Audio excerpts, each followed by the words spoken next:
korda. Just, Levadia on mänginud tegelikult siin viimastel aastatel kui pallmängus.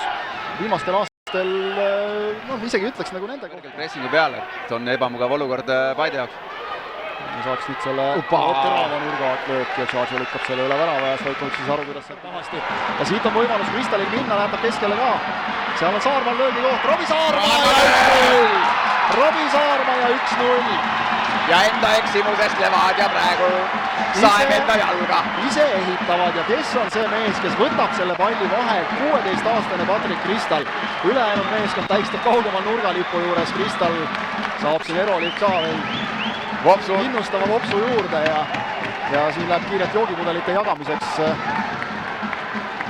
Kristal muidugi andis selle kingile nüüd nii, et kingil ka särkmärk kohe, aga... Ja, aga täpselt see, mis ma ütlesin. Ikkagi Kristal kastis. Õigus tehakse sealt. Õigus tehakse üle koha peal. No mida teeb Kristal praegu? Küljes lihtsalt töötleb. Okei, viga kõik, palli kätte ei saa, aga enesekindlust see ka ei sisenda. Musaba. Ja Tšaatšo koperdab natukene seal, palli lükatud üle otsajoone. Asjapong läheb ise Heitori pealt ära, Heitor käib temaga kaasas, aga Jussif nüüd karistusalas. Käega mängu tahetakse, terve Paide pink on nagu vedrust lastud tõesti. Käsi siis antud olukorras, kuna ta lasi vasaku külje peal selle libe, oli parem käsi üleval, aga ei, Oilaskinen läheb vaatama. No neil on mingid paremad nurgad siis, kui meil ja televaatajad. Paremad nurgad ilmselt või on nad targemad mehed, see võib ka olla, selles ma küll kahtlen.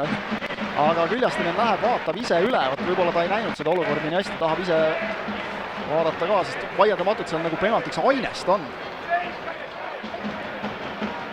Tarmo Kink tahaks vist minna Levadia pingiga natuke juttu ajama, aga Koppel ütleb, et mine oma koha peal tagasi.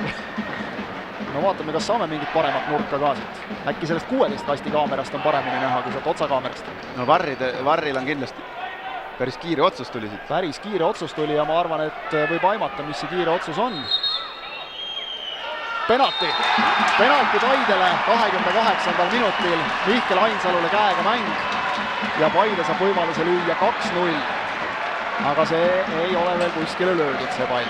See pole kuskile löödud, aga me ei ole ka kordust veel näinud ja televaataja pole ka kordust. 2 vähemalt. Robbie Saarma lööb mööda väravast. Ani läks küll õiges suunas ka, aga no Levadia ja võimalus nüüd vähe keerulisema koha pealt proovida. No äkki on parem. Saarma lööb madalalt, lööb müüri seal, käega keegi ei mängi seda puhku. Atšepong! Toomas Atšepong oli 0+1, aga nüüd on 1+1. Ja kellel siin Levadia vipil ja meil oli staadioni parim vaade sellele vasaku jala sellisele sisekülje vingile sinna taha posti. No Ani ei ulatunud sinna. See, ma julgen öelda, see ei ole tõrjutav löök. Kui mees sellise koha pealt niimoodi krutib ja kus nüüd leiavad siis mehed järsku selle elu kurma, nüüd Levadial karistuslöök. Päris hea koha pealt on seal ikkagi löögi kohta ka juba olemas. Ainsalu lööb ja lööb teravalt ja Tšaatšo toob alt nurgast ära. Ja päris ebameeldiv löök, et Tšaatšo jaoks sinna hakkas jalga küll. Ja mis peamine, et läks raami. Jah, Ainsalul need üldiselt ikkagi lähevad löögid raami ja väravasse ka ja väravasse ja mängu jälle. Mängu jälle Levadial 1 tagasi, nüüd seal on kõva maadlus, et pall kätte saada veel. Peaasi, et sealt keegi lolle kaarte ei võtaks endale, aga kas ongi Ainsalu see mees, kes lööb ära? Tundub, et Ainsalu seal on, et jätku olukorrast. No täiesti tundus, et see oli ebaõnnestunud nurgalöök, mis sealt tuli Joao Pedro jalast vist, aga lahti põrganud palli Ainsalu sellise karate löögiga vasakuga. Vajutas sisse ja hakkab siit võtma ja praegu Paidel tuleb see vastu pidada hetkel, sest et Levadial see hoiak on hoopis teine. Hästi lükatakse Joao Pedrole ja Tšaatšo tuleb hästi vastu ka. Nüüd siis jätkame. Silased ette posti palli omale ja 2-2 ja 2-2 ja jälle hakkame nullist minema.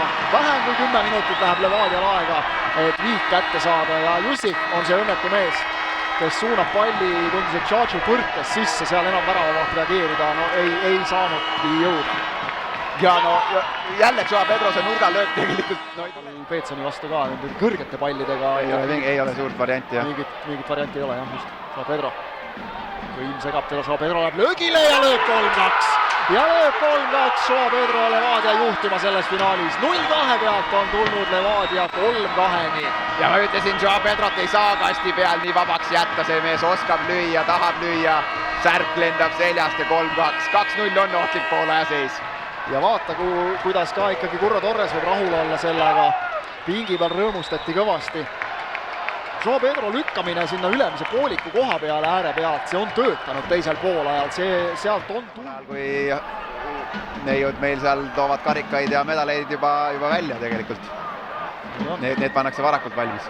Pannakse valmis ja tuleb pall tagumisest postist väravasse ja nüüd vist on see karikas Levadia jagu.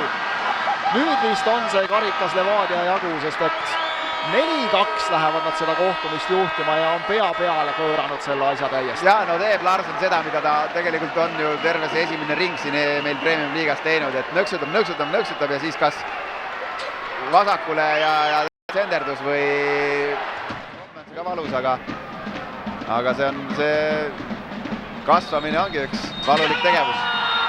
Kõik! FC Levadia on karikavõit ja Curro Torres on karikavõit ja see on ka treeneri võit suuresti, sellepärast et need teiseks poolajaks tehtud lükkes, need olid seesama ebastabiilsus, see üles-alla, sellest peab Paide mitte ainult nüüd täna need järeldused tegema, aga ka liiga hooaeg, kui nad tahavad mängida kõrgematele kohtadele, kui seda on 3. koht, siis nad peavad sellest ikkagi lahti saada, see ei saa lihtsalt nii üles-alla mängida. No iga mäng, iga kaotus on õppetund, et loomulikult tehakse ka sellest mängust järeldusi, et